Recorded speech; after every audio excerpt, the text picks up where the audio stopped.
E51 Hindi. वाह, एक किशोर उत्साह में बोला। उनकी लड़ाई तो देखो। पास खड़ा एक और बच्चा चिल्लाया। वे बहुत अच्छे हैं। मैं भी मार्शल आर्टिस्ट बनना चाहता हूँ। ठीक है, जूलियन ने डांटा। अभी शांत हो जाओ। उसने उन्हें शांत होने को कहा, फिर आश्चर्य से चल रहे मुकाबले को देखा। ऐसा नहीं था कि उसने कभी मार्शल अप्रेंटिस नहीं देखा था, उसके पास रुई थी, और उसने कैंब्रियन इंस्टीट्यूट ऑफ साइंसेज द्वारा किए गए अध्ययनों, सर्वेक्षणों और प्रयोगों में कई मार्शल अप्रेंटिस के साथ काम भी किया था। लेकिन उन्होंने कभी भी उन्हें पूरी ताकत से काम करते हुए नहीं देखा था। उनके प्रदर्शन को आमतौर पर शोध के लिए नियंत्रित और विनियमित किया जाता था। ये वास्तव में पहली बार था जब उसने मार्शल अप्रेंटिस को इतनी ताकत से लड़ते हुए देखा था। और ये दृश्य देखकर वह अवाक रह गया था। इसके अलावा, ये मार्शल आर्टिस्ट सामान्य मार्शल अप्रेंटिस नहीं थे, जिनसे उन्होंने सहायक विद्वान के रूप में अपने समय में बातचीत की थी, वे अपनी पूरी पीढ़ी के सबसे बेहतरीन थे। वे संभवतः एक दिन अपने क्षेत्र के सर्वश्रेष्ठ बन जाएंगे। पहले 6 मार्शल अप्रेंटिस प्रतिनिधियों ने जो पराक्रम दिखाया था, उससे मार्शल आर्ट की शक्ति के प्रति उनकी आंखें खुल गईं। बड़े भाई जूलियन, किशोरों में से एक ने पुकारा, रूई कब लड़ेगी? चौथा मैच शुरू होने वाला है, जिसका मतलब है कि वह बहुत जल्द ही लड़ाई शुरू कर देगा। उसने जवाब दिया। वह अंदर ही अंदर तनाव में आ गया। उसे नहीं पता था कि रूई कितना ताकतवर है, उसे बस उम्मीद थी कि वह राक्षसों के इस समूह में खुद को संभाल लेगा। मार्शल कोलोसियम में कहीं और मार्शल कोलोसियम की प्रथम श्रेणी की सीटें। यार, यह मेरी अपेक्षा से कहीं ज्यादा गंभीर है। केन ने आह भरी। मुझे बहुत खुशी है कि मुझे इससे निपटना नहीं पड़ेगा। जब मैं उन्हें जानता था, तब से वे सभी अतुलनीय रूप से मजबूत हो गए हैं। फे ने टिप्पणी की। खासकर इयान। सच कहूं तो मुझे नहीं लगता था कि वह इतना मजबूत है। उसकी प्रतिभा के साथ साथ उसकी उम्र और मार्शल अप्रेंटिस के रूप में बिताए गए कई सालों ने उसे मेरी अपेक्षा से कहीं अधिक मजबूत बना दिया है। अगर वह सेमीफाइनल तक पहुंचता है, तो रूई के लिए उसे हराना असाधारण रूप से कठिन होगा। पब फ्यूचर द्वारा विज्ञापन। वास्तव में, हेवर ने कहा, सच कहूं तो मैं शायद इयान नेपोमेनियाचची के खिलाफ अपने ज्यादातर मुकाबले हार जाऊंगा। मुझे आश्चर्य है कि रूई उसके खिलाफ कैसा प्रदर्शन करेगी। एक मौका है कि वह हार जाएगा। फे ने आह भरी। NO12 बीक जन डॉट सी ओम। केन ने नाक भान सिकुड़ी। क्या तुम्हें उस पर शक है? हाँ, बस संयमित रहना है। फे ने लापरवाही से जवाब दिया। इसके अलावा, तीसरे राउंड के बारे में भूल जाओ, उसे अभी भी अपना पहला राउंड क्लियर करना है। उसका पहला प्रतिद्वंद्वी कमजोर नहीं है। फे की आंखें सिकुड़ गईं। केन ने सिर हिलाया। अगर वह अपनी प्रतिभा से थोड़ा ज्यादा प्रतिभाशाली होता तो उसे विलक्षण प्रतिभा कहा जाता। मैं ये देखने में दिलचस्पी रखता हूं कि सुरमन मालियाक अपनी विशिष्ट मार्शल आर्ट के विकास में कितनी दूर तक पहुंच गया है। हेवर ने उत्तर दिया। इसमें कोई संदेह नहीं कि वह बहुत शक्तिशाली होगा। उन तीनों ने मार्शल कॉन्टेस्ट को करीब से देखने के लिए प्रथम श्रेणी की सीटें खरीदी थीं। उनके परिवारों की संपत्ति के साथ इस विलासिता की कीमत कुछ भी नहीं थी। चौथा मैच जल्द ही शुरू होने वाला था। और अब हम अगले मैच की ओर बढ़ रहे हैं। मेजबान ने घोषणा की। चौथे मैच में, हमारे पास प्रतिनिधि सुरमन मालियाक और उनकी एन्चेंटिंग विलो स्टाइल है जो वर्लेन शाखा का प्रतिनिधित्व करती है। माइंडबेंडर के नाम से मशहूर एक खतरनाक मार्शल आर्टिस्ट। इस मुकाबले के लिए अपनी आंखें खुली रखें दोस्तों। जैसे ही सुरमन कोलोसियम के अखाड़े में दाखिल हुए, भीड़ ने जयकारे और तालियां बजाईं। सुरमन कदकाठी में फुर्तीला आदमी था, शारीरिक रूप से उसमें कोई खतरा नहीं था। फिर भी जो कोई भी उसे बहुत देर तक देखता था, उसे ऐसा लगता था कि उसे चक्कर आ रहा है। उसकी आभा लोगों के दिमाग पर एक अजीब सा असर डालती थी। उनके प्रतिद्वंद्वी हाजिन शाखा के प्रतिनिधि रुइक्वार्य हैं। टिप्पणीकार ने घोषणा की। प्रतिनिधियों की श्रेणी में एक अज्ञात घोड़े की तरह प्रवेश करने वाले, वह कितनी दूर तक जाएंगे? उनकी बहती शून्य शैली कितनी दूर तक जाएगी? पता लगाने के लिए रुकिए। प्रथम श्रेणी की सीटों पर बैठे फे ने भौहें सिकोड़ी। बहता शून्य शैली। मुझे नहीं पता था कि उसने इसका नाम ऐसा रखा है। ये बहुत ही अमूर्त नाम है। ये बिल्कुल सही है। केन मुस्कुराया। मुझे यकीन है कि नाम इस तथ्य का प्रतीक है कि उसकी मार्शल आर्ट और लड़ाई शैली में कोई रूप नहीं है। वे लगातार और आसानी से विकसित हो रहे हैं और अपने प्रतिद्वंद्वी के अनुकूल हो रहे हैं। इसमें एक अंतर्निहित निश्चित शैली या शैली के प्रति आकर्षण का अभाव है। इसलिए शून्य। केन को पूरा भरोसा था कि उनकी व्याख्या बिल्कुल सटीक थी। आखिरकार, उनका तर्क वाकई काफी ठोस था। फिर भी वह पूरी तरह से गलत था। वास्तव में, रूई को एहसास हुआ कि ऐसा कोई तरीका नहीं था जिससे वह वॉइड एल्गोरिथम के पूर्ण रूप, variable objective inverse deductive algorithm को नाम में शामिल कर सके, इसलिए उसने संक्षिप्त रूप के ध्वन्यात्मक शब्द वॉइड का उपयोग किया और फिर इसके स्थान पर वॉइड शब्द के कैंड्रियन बोली संस्करण का उपयोग किया। इस प्रकार, प्रवाहित शून्य शैली अस्तित्व में आई। टिप्पणीकार का भाषण समाप्त होने से पहले ही लोगों ने रूई को देख लिया था। इसलिए नहीं कि वह पहले बाहर निकल गया था, नहीं। बिल्कुल नहीं।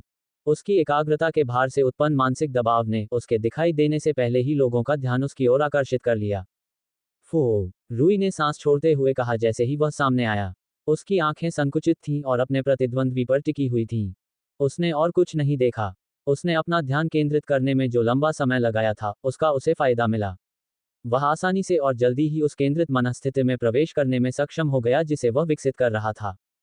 और यह प्रतिबिंबित हुआ। ये दृश्य देखकर सुरमन मालियाक की भौहें ऊपर उठ गईं। शुरू में उन्हें संदेह हुआ था कि क्या रूई सचमुच उनमें शामिल होने के योग्य है।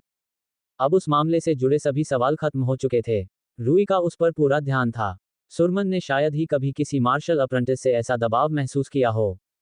उन काली आंखों में देखते ही, जो दुनिया की रोशनी को लालच से चूस रही थी, उसे लगभग पारदर्शी होने का एहसास होने लगा। लगभग, वह कोई हल्का आदमी नहीं था। उनकी मानसिकता उस आत्मविश्वास से समर्थित थी जो सच्ची शक्ति, सच्ची सफलता और सच्ची असफलता पर विजय पाने से आया था। वह बहुत आगे आ चुका था, अब उसका रुकने का इरादा नहीं था। कोई बात नहीं, क्या अपना रुख अपनाओ, रेफरी ने निर्देश दिया। सुरमन मालियाक ने एक अजीब मुद्रा अपनाई। उसने अपना बायां पैर उठाया, अपने बाएं पैर को दाएं घुटने पर रखा। एक हाथ अपने सिर के ऊपर उठाया हुआ था जबकि दूसरा रूई की ओर उठा हुआ था। रूई को समझ नहीं आ रहा था कि इस रुख का क्या मतलब निकाला जाए। यह अजीब और मूर्खतापूर्ण लग रहा था, लेकिन तथ्य यह है कि रूई को इसका महत्व और कारण समझ में नहीं आया। इसका सीधा मतलब था कि मानसिक तकनीकों के बारे में उसकी समझ सीमित थी। उसने कुछ शोध करने की कोशिश की थी, लेकिन वह सीमित था। अज्ञात के सामने, उन्होंने बस एक सरल तटस्थ रुख चुना और अपनी संवेदी तकनीकों को उनकी सीमा तक सक्रिय कर दिया। शुरू करो, पर्यवेक्षक ने घोषणा की। हूश, सुरमन मालियाक सबकी आंखों के सामने से गायब हो गए, जिससे भीड़ में चीख पुकार मच गई।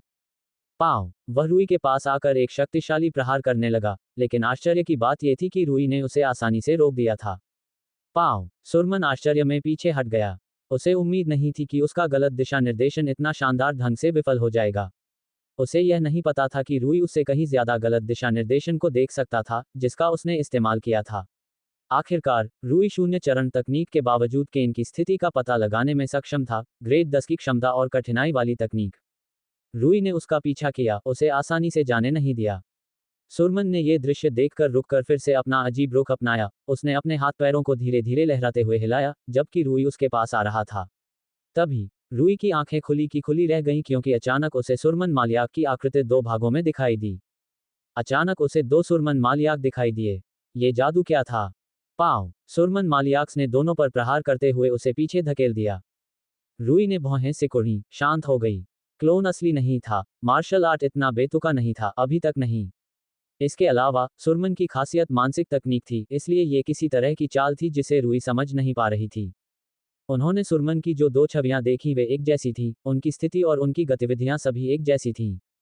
रूई की आंखें चौड़ी हो गईं जब उसे एहसास हुआ कि क्या हो रहा था। मस्तिष्क को दोनों आंखों से दृश्य इनपुट प्राप्त हुए, हालांकि दोनों आंखें अलग अलग स्थित थीं, जिसका अर्थ है कि वे मस्तिष्क को जो दृश्य इनपुट प्रदान करते थे, वे अलग अलग थे। दो आंखों के बावजूद लोगों की दृष्टि एक जैसी होने का कारण यह था कि मस्तिष्क ने उन दो छवियों को मिला दिया था। डिप्लोपिया वह स्थिति थी जिसमें मस्तिष्क द्वारा आंखों से प्राप्त दो अलग अलग फीड को ठीक से न मिला पाने के कारण दोहरी छवियां होती थीं। रूई को पक्का संदेह था कि इसीलिए उसे दो सुरमन मालियाक दिखाई दे रहे थे। अपनी दृष्टि दोगुनी होने से कुछ समय पहले सुरमन ने जो अजीब हरकतें की थीं, वे संभवतः किसी तरह की सम्मोहन या मानसिक तकनीक थीं। वह जानता था कि दृष्टि और अन्य संवेदी इनपुट मस्तिष्क और मन को विभिन्न तरीकों से प्रभावित कर सकते हैं। उन्हें यह भी संदेह था कि यह वह सिद्धांत था जिस पर मानसिक हेरफेर तकनीक काम करती थी। हूश, एक बार फिर, रूई की उलझन का फायदा उठाने की उम्मीद में सुरमन उस पर झपटा। वॉम, रूई ने न केवल अपना शॉट नहीं मारा, बल्कि एक तेज किक से सुरमन को भी दूर कर दिया। सुरमन ने पीछे हटते हुए भौहें सिकोड़ी, यह महसूस करते हुए कि रूई मानसिक रूप से बहुत लचीला था, उसके लिए इतना अप्रभावित था। रूई के अलौकिक रूप से शक्तिशाली दिमाग और आदिम वृत्ति के संयोजन ने रूई को उसके भटकाव के बावजूद लगभग अविचलित होकर लड़ने की अनुमति दी। रूई की मानसिक दृढ़ता काफी उल्लेखनीय थी, इस हद तक कि सुरमन को संदेह था कि वह मानसिक हेरफेर विरोधी तकनीकों का इस्तेमाल कर रहा था। वह और भी अजीबोगरीब मुद्राएं अपनाने लगा। उसका शरीर अजीबोगरीब तरीके से हिलता डुलता और मुड़ता था, जिससे देखने वालों की आंखें चौंधिया जाती थीं। रूई ने उसे रोकने की कोशिश करते हुए आगे की ओर दौड़ लगाई। वह झूला झूलने के लिए आगे बढ़ा, तभी अचानक वह स्तब्ध हो गया। उसके पूरे शरीर में तेज दर्द की अनुभूति हुई, लेकिन शारीरिक रूप से कुछ भी नहीं बदला था। उसे अचानक दर्द क्यों महसूस हुआ? पाव पाव पाव। सुरमन ने रूई के मौकों का फायदा उठाते हुए कई हमले किए। उसने कुछ और अजीब हरकतें शुरू की। रूई को बचाव के लिए संघर्ष करना पड़ा क्योंकि वह कछुए की तरह खड़ा था। वह दर्द पैदा कर सकता है? रूई ने आश्चर्य से पूछा। उसने सोचा भी नहीं था कि ऐसी बात संभव है। अचानक उसे ऐसा महसूस हुआ कि उसका दिमाग धुंधला हो रहा है, क्योंकि सुरमन ने कुछ और अजीब हरकतें करने से पहले उसकी कनपटी पर वार किया था। इसका परिणाम ये हुआ कि रूई के चारों ओर की दुनिया हर पल अधिकाधिक झुकने और बदलने लगी। वह मेरी स्थानिक जागरूकता को भी प्रभावित कर रहा है।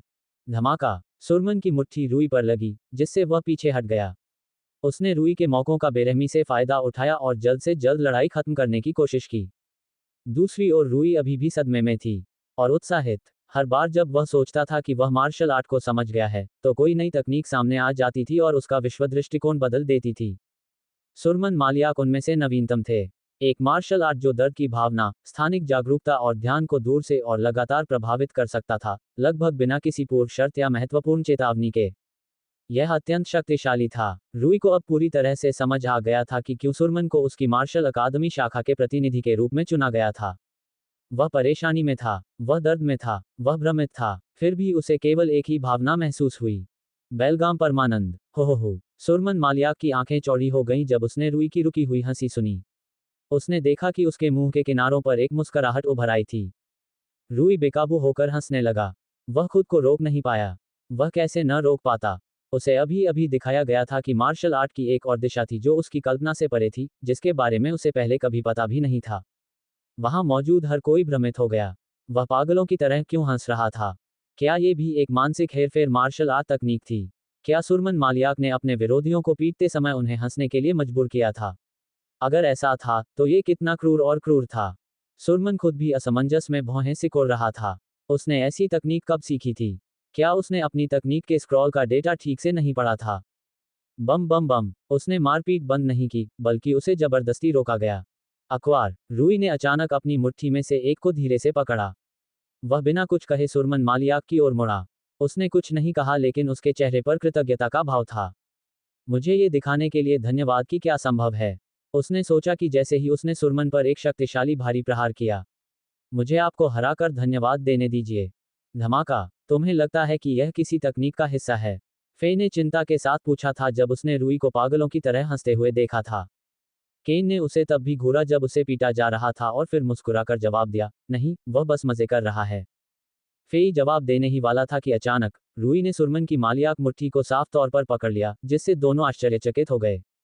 धमाका। उसने तुरंत एक शक्तिशाली प्रहार किया, जिससे सुरमन पर उसकी पकड़ ढीली पड़ गई और वह पीछे की ओर उड़ गया। एक भी व्यक्ति आश्चर्यचकित नहीं हुआ। रूई कैसे एक क्षण में पूरी तरह से हावी हो गई, और अगले ही क्षण अचानक उसने पूरी ताकत से स्थिति बदल दी। ऐसी बातें तो नहीं हुई। वीआईपी देखने वाली बालकनी में वेलेन शाखा के प्रधानाध्यापक ने भौहें उठाईं और प्रधानाध्यापक अरोनियन की ओर मुड़े। मैं एरोनियन को समझ नहीं पाती, उसने कहा। वह स्पष्ट रूप से मानसिक तकनीकों के विरुद्ध प्रतिकारक उपाय नहीं अपना रहा है। वे उसे प्रभावित करते हैं, फिर भी वह उन्हें बहुत जल्दी तोड़ देता है। हो। हेडमास्टर अरोनियन उसकी उलझन पर हंस पड़े। बहुत प्रभावशाली छोटा पिल्ला है न? क्या इसका संबंध डेटाबेस में दर्ज मानसिक कायाकल्प औषधियों के लंबे समय तक उपयोग के प्रति उनकी मानसिक सहनशीलता से है? उसने आश्चर्य व्यक्त किया। आंशिक रूप से, हेडमास्टर अरोनियन ने थोड़ा और गंभीरता से उत्तर दिया। सच कहूं तो उसका मामला पूरी तरह से स्पष्ट नहीं है। हालांकि सभी परिस्थितिजन्य साक्ष्यों के साथ मैं इस निष्कर्ष पर पहुंचा हूं कि वह एक अथाह दिमाग का प्रतिभाशाली व्यक्ति है, जो अकादमी के इतिहास में अब तक अनसुना है। ये बात बिल्कुल स्पष्ट है जब आप लगभग बेजोड़ आईक्यू स्कोर और उसकी प्रवेश परीक्षा पर विचार करते हैं। ये तथ्य कि वह मानसिक मूल्यांकन परीक्षा के अंतिम चरण को पास करने वाला इतिहास का एकमात्र छात्र है, और इस तरह की कई अन्य उपलब्धियां भी हैं। पब फ्यूचर द्वारा विज्ञापन। वह कुछ देर रुका और फिर आगे बोला। इसके अलावा उसके मार्शल पद की गहराई स्क्वायर दायरे तक पहुंच गई है, शायद उससे भी ज्यादा। मैं पक्के तौर पर नहीं कह सकता, यह अविश्वसनीय है। सभी प्रधानाध्यापकों ने स्पष्ट आश्चर्य व्यक्त किया। यह असंभव है, उसने कहा। वह 2 साल से मार्शल अप्रेंटिस भी नहीं है। यह अविश्वसनीय है, लेकिन ये सच है। हेडमास्टर अरोनियन ने पुष्टि की। किसी तरह उसने स्क्वायर उम्मीदवार बनने की पहली शर्त पहले ही पूरी कर ली है। यही कारण है कि वह आपके सुरमन मालियाक के खिलाफ अच्छा प्रदर्शन कर रहा है, देखा। उसने भ्रमित लेकिन प्रबुद्ध भाव से सिर हिलाया। अगर उसका मार्शल पथ वास्तव में इतना गहरा था, अगर रूई क्वारिया वास्तव में उसके मार्शल पथ पर इतनी लंबी दूरी तक चला था, तो वह समझ सकती थी कि क्या हो रहा था। ये वास्तव में सही व्याख्या थी। उसके मार्शल पाथ की गहराई उसके राक्षसी दिमाग के साथ मिलकर उसे अविश्वसनीय रूप से मजबूत दिमाग बनाती है। हेडमास्टर अरोनियन ने कहा, वास्तव में, मैं वास्तव में काफी प्रभावित हूं कि आपका सुरमन मालियाक उसे उस हद तक प्रभावित और अक्षम करने में सक्षम था, जितना उसने इतने लंबे समय तक किया। साधारण मानसिक तकनीकें रूई से बस टकरा जातीं। यहां तक कि असाधारण शून्य कदम तकनीक भी उसकी संवेदी तकनीकों और उसके दिमाग के खिलाफ केवल आंशिक रूप से प्रभावी थी। तथ्य यह है कि सुरमन ने जितना अच्छा प्रदर्शन किया, उससे यह साबित होता है कि वह बेहद प्रतिभाशाली है। उसे बस रूई से टकराने का बुरा सौभाग्य मिला। पाव पाव पाव, प्रत्येक प्रहार ने सुरमन को तबाह कर दिया। उनकी अधिकांश तकनीकें मानसिक तकनीकें थीं, उनका बचाव इतना प्रभावशाली नहीं था। उन्होंने वर्लेन शाखा की प्रारंभिक प्रतियोगिता में केवल अपने विरोधियों को अपनी मानसिक हेरफेर तकनीकों से तुरंत अक्षम करके और सीधे जीत हासिल करके एक प्रमुख अपराजित जीत हासिल की थी। बहुत समय बाद उसे इतनी सजा मिली थी। पाव, जबड़े पर एक शक्तिशाली प्रहार से उसका दिमाग हिल गया। गिरना, वह जमीन पर गिर पड़ा। पब फ्यूचर द्वारा विज्ञापन। और हमारे पास एक विजेता है देवियों और सज्जनों। रूई क्वारिया ने सुरमन मालियाक के खिलाफ आखिरी मिनट में वापसी के बाद सफलतापूर्वक दूसरे दौर में प्रवेश किया। जुए के दांव से पता चला कि यह कितनी अप्रत्याशित जीत थी। ऐसा लगता है कि जिन लोगों ने दुर्जय फ्लोइंग वॉर्ड शैली पर दांव लगाया था, उन्हें अपने पैसे का पूरा मूल्य मिल गया है। भीड़ ने उत्साहपूर्वक जयकारे लगाए। अरे, रूई सुरमन के पास गई जिसने अभी अभी हीलिंग पोशन पिया था। शानदार लड़ाई, तुम बहुत ताकतवर हो। सुरमन ने एक पल के लिए उसे देखा, फिर एक हार मान ली मुस्कान बिखेरी। धन्यवाद, तुम मेरी अपेक्षा और उम्मीद से ज्यादा मजबूत हो। मैंने पहले कभी इतना असहाय महसूस नहीं किया। उस शानदार मुकाबले के लिए धन्यवाद, आपने मुझे मार्शल आर्ट के बारे में एक अतिरिक्त आयाम दिखाया है। मार्शल प्रतियोगिता के बाद जब हम वापस आएंगे तो मैं उन पर गौर करूंगा। उन्होंने मुस्कुराते हुए कहा, मैं हमेशा एक दूसरे से भिड़ने के लिए तैयार रहता हूं, अगर हम मिल सके तो। सुरमन ने हंसते हुए कहा, मार्शल कॉन्टेस्ट के लिए शुभकामनाएं, मैं आपका समर्थन करता हूं। धन्यवाद, इसकी सराहना करता हूं। बाहर निकलने से पहले उन्होंने एक दूसरे से हाथ मिलाया। दोनों प्रतिनिधियों द्वारा प्रदर्शित खेल भावना की भीड़ ने सराहना की। पहला राउंड पास करने पर बधाई, रूई। स्क्वायर कायरी ने उनसे कहा जब वह उनके पास वापस लौटे। तुमने बहुत अच्छा किया। बहुत बढ़िया काम किया। स्क्वायर डायलन ने अंगूठा दिखाया। तुमने उसे अच्छी तरह से हराया। तुम्हें उनके चेहरों पर भाव देखने चाहिए थे, हे। उसने प्रतियोगिता देखने वाली बालकनी में अपने प्रतिद्वंद्वियों की ओर सूक्ष्मता से इशारा किया। उसने देखा कि उनमें से कई ने उसकी लड़ाई के बाद उसे अलग तरह से देखा। उसने कंधे उचकाए और वापस मैदान की ओर मुड़ गया। हो सकता है कि वह जीत गया हो, लेकिन वह इसे खत्म करके अपने आलीशान क्वार्टर में वापस नहीं जाने वाला था। उसे अभी भी अपने विरोधियों को लड़ते हुए देखना था ताकि वह उनके खिलाफ जितना संभव हो सके उतना बेहतर तरीके से लड़ सके। वह पहले ही अपने अगले प्रतिद्वंद्वी सर्विल बिशा को तीसरे मैच में लड़ते हुए देख चुके थे और उस मुकाबले के बारे में सोचने लगे थे। इसमें कोई संदेह नहीं कि यह एक अद्भुत मुकाबला था। हालांकि अगला मुकाबला भी कम रोमांचक नहीं है। एक तरफ हमारे पास फ्रिट्जर शाखा की प्रतिनिधि फेलिसिया एर्नांड और उनकी ब्लेजिंग फ्यूरी स्टाइल है। दूसरी तरफ हमारे पास फेरवर शाखा के अस्किन नोडेट और उनकी ड्रंकन फीवर स्टाइल है। दो प्रतियोगी अंदर आए। फेलिसिया मार्शल परिवार की एक प्रतिष्ठित वारिस की तरह दिखती थी, जैसा कि वह थी। लेकिन अस्किन एक शराबी आदमी की तरह लग रहा था, क्योंकि वह एक शराबी था।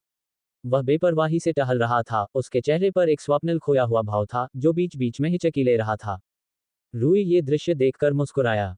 उसे इस लड़ाई में दिलचस्पी थी। को याद आया कि फे और केन ने उसे इन दोनों के बारे में क्या बताया था। गर्मी और शराब, इन दो मार्शल कलाकारों ने इन दो घटनाओं को अपने मार्शल आर्ट में नियोजित किया। NO12BigJan.com। ये कुछ ऐसा था जिसका रूई को वाकई बेसब्री से इंतजार था। एक मार्शल आर्टिस्ट गर्मी और शराब से कैसे लड़ सकता है? उसे तो ये भी नहीं पता था कि ऐसा संभव है। कुछ तकनीकें थीं, लेकिन इसे अपनी पूरी मार्शल आर्ट बनाना। मार्शल कॉन्टेस्ट ने उनकी आंखें खोल दी जो उन्होंने पहले कभी नहीं देखी थी। ये वाकई चौंकाने वाला था। फिर भी यह अविश्वसनीय रूप से रोमांचक था। अपना रुख अपनाओ, रेफरी ने निर्देश दिया। फेलिसिया झुक गई और अपनी खुली भुजाएं सामने रख दी। हाथापाई की मुद्रा, है न? वह सोचने लगा। दूसरी ओर अस्किन असंतुलित होकर एक ही स्थान पर इधर उधर घूमता रहता था। शुरू करो, रेफरी ने कहा। फेलिसिया की त्वचा अविश्वसनीय रूप से लाल हो गई, मानो उसके शरीर का हर इंच लाल हो गया हो, और फिर वह अस्किन पर झपट पड़ी। यह एक ऐसा दृश्य था जिसने रूई को आश्चर्यचकित कर दिया। वह अपने शरीर का तापमान अविश्वसनीय रूप से उच्च स्तर तक बढ़ा रही थी। पब फ्यूचर द्वारा विज्ञापन। मानव शरीर वास्तव में शरीर के तापमान को उच्च डिग्री तक बढ़ाने में सक्षम था। यह ऐसा करने में सक्षम था और बुखार के समय तापमान भी बढ़ाता था। अंतर्जात और बहिर्जात पाइरोजेन के माध्यम से ये शरीर के थर्मोरेगुलेटरी सेट पॉइंट में उच्च वृद्धि का कारण बन सकता है। हालांकि इसका कारण यह था कि यह तापमान को एक छोटी डिग्री से अधिक नहीं बढ़ाता था, क्योंकि मस्तिष्क अत्यधिक उच्च तापमान को संभाल नहीं सकता था।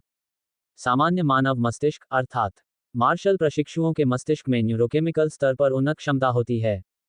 रूई को आश्चर्य नहीं होगा यदि इससे उसके द्वारा सहन की जा सकने वाली तापमान की सीमा नाटकीय रूप से बढ़ जाए, तथा साथ ही कुछ कंडीशनिंग का अर्थ यह हो कि यह वैध रूप से एक शक्तिशाली हथियार बन सकने वाली घटना है। रूई को संदेह था कि वह उसकी मार्शल आर्ट तकनीक के मूल तक पहुंच गया है। इस मामले में ये समझ में आता है कि वह एक पहलवान थी। अगर उसका शरीर का तापमान बहुत ज्यादा था तो कुश्ती उसके लिए एक ऐसा युद्ध क्षेत्र था जो उसके लिए बहुत अनुकूल था। यह उसकी ताकत का फायदा उठाएगा और उसे वास्तव में स्ट्राइकिंग से कहीं ज्यादा फायदा देगा। उन्हें आश्चर्य हुआ कि अस्किन इससे कैसे निपटेगा। फेलिसिया ने अस्किन की ओर गोली चलाई तथा उससे संपर्क करने के लिए उस पर आक्रमण किया। वह इतना नीचे झुक गया कि अगर कोई कार भी उसके ऊपर से गुजर जाए तो भी वह सुरक्षित रहेगा। रूई की आंखें सिकुड़ गईं। यह एक आसान चाल थी, लेकिन उसने जो सजगता दिखाई वह बहुत तेज थी। उसने मूल रूप से आखिरी सेकंड में हमले को चकमा दिया। फेलिशिया ने मुंह फेरते हुए आस्किन पर वार किया, जो उसके वार से लड़खड़ाकर रास्ते से हट गया। वह लगातार उसका पीछा करती रही, लेकिन वह उसके करीब भी नहीं पहुंच सकी। पब फ्यूचर द्वारा विज्ञापन। वह हंसा। मुझे पकड़ नहीं सकते बेबी। वह हिल गया। रूई ने हंसते हुए कहा, वह नशे में है न? वास्तव में वह है। स्क्वायर डायलन ने सिर हिलाया। आप मुझ पर भरोसा कर सकते हैं, मैं नशे में होने का पता लगा लेता हूं। ओह! रूई ने उसे एक हताश नजर से देखा। नशे में रहना मार्शल आर्ट तकनीक कैसे है? ठीक है रूई, मैं तुम्हें बता सकता हूं कि नशे में होने पर तुम ऐसी चीजें कर सकते हो जो तुम अन्यथा कभी नहीं कर पाओगे। जैसे कि नहाते समय कायरी के पास चले जाना। चुप रहो। स्क्वायर कायरी की शुद्ध आभा बाहर निकल आई जब उसने उसे ठंडे तरीके से रोका, जिससे रूई को अपनी रीढ़ की हड्डी में भयंकर ठंडक महसूस हुई। उसके दिमाग की ताकत किसी भी प्रशिक्षु से महसूस की गई ताकत से कहीं ज्यादा थी। ठीक है। स्क्वायर डायलन ने शरारती ढंग से अपने हाथ ऊपर उठाते हुए कहा, उसकी डरावनी आभा से बिल्कुल भी परेशान नहीं था। उन्होंने तो इस पर ध्यान भी नहीं दिया था। रूई ने अपना पसीना पोंछते हुए अंदर ही अंदर अपना सिर हिलाया। मुझे अभी बहुत दूर जाना है। वह युद्ध की ओर लौट आया और आस्किन के बारे में सोचने लगा, जो अभी तक फेलिशिया से अछूता था। शराब ने चेतन संज्ञान को क्षीण कर दिया, लेकिन साथ ही इसने शरीर का नियंत्रण अवचेतन प्रतिवर्ती मन को सौंप दिया। प्रतिवर्ती क्रियाएं चेतन प्रतिक्रिया की गति से कहीं अधिक थीं। इसके अलावा उन्नत प्रशिक्षु मस्तिष्क नशे के कारण होने वाले नुकसानों को कम करने में सक्षम होगा, जो सामान्यतः नशे में धुत मनुष्यों को गंभीर रूप से प्रभावित करता है। रूई की आंखें दिलचस्पी से चौड़ी हो गईं। इसका मतलब था कि शराब कुछ कठोर प्रशिक्षण के साथ मार्शल अप्रेंटिस के लिए संभावित रूप से अधिक फायदेमंद थी। लेकिन क्या इसका मतलब यह था कि शराब पीने वाले मार्शल कलाकारों को हर लड़ाई शुरू होने से पहले नशे में होना पड़ता था? क्या यह अत्यंत अव्यावहारिक नहीं था?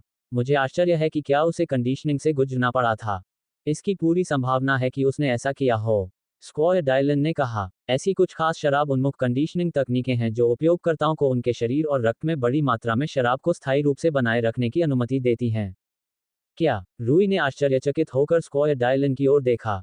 उन्होंने विस्तार से बताया, वे अपने शरीर को शराब को जल्दी से छानकर बाहर न निकालने के लिए तैयार कर लेते हैं। इसलिए वे बहुत लंबे समय तक नशे में रह सकते हैं। अपने सिस्टम में शराब रखने से ही वे बहुत उच्च रिफ्लेक्स प्राप्त कर सकते हैं। रूई ने सिर हिलाया और पीछे मुड़ गया। नेल के पास भी ऐसी अविश्वसनीय सजगता नहीं थी जैसा कि स्किन दिखा रहा था। ऐसा लग रहा था जैसे उत्तेजना और प्रतिक्रिया के बीच कोई अंतर ही नहीं था। केवल केन ही उस करतब को दोहरा सकता था। आखिरकार फेलिसिया निराश हो गई। उसकी गर्मी के कारण कई बार हवा में गर्मी बढ़ जाती थी, और सच कहूं तो रूई को लगा कि अब तक कोलोसियम का तापमान थोड़ा बढ़ गया होगा। ये सब फेलिसिया की वजह से ही हुआ था, लेकिन वह स्किन को टैग करने के लिए संघर्ष कर रही थी। उसने अपनी हथेलियां एक साथ लाईं। उसने अपनी तर्जनी और मध्यमा को छोड़कर बाकी सभी उंगलियों को मोड़ लिया, उनके बीच थोड़ी जगह छोड़ दी और उन्हें अपने होठों के पास ले आई। जब वह आस्किन के जितना करीब हो सकती थी पहुंची तो उसने गहरी सांस ली और फिर जितनी जोर से हो सके सांस छोड़ी। इसके बाद रूई ने जो देखा उससे वह दंग रह गया। वह किसी भी सामान्य मनुष्य की तरह सांस नहीं छोड़ती थी। उसने आग उगली। उसकी अंगुलियों के छोटे छोटे छेद से लपटें फूटने लगी और फैलकर उस क्षेत्र को कवर करने लगी, जो किसी भी मनुष्य के शरीर से सामान्यतः संभव नहीं हो पाता। इस बार अस्किन की शानदार सजगता भी उसे पूरी तरह से नहीं बचा सकी। वह पहली और दूसरी डिग्री की जलन के साथ आग से बाहर निकला।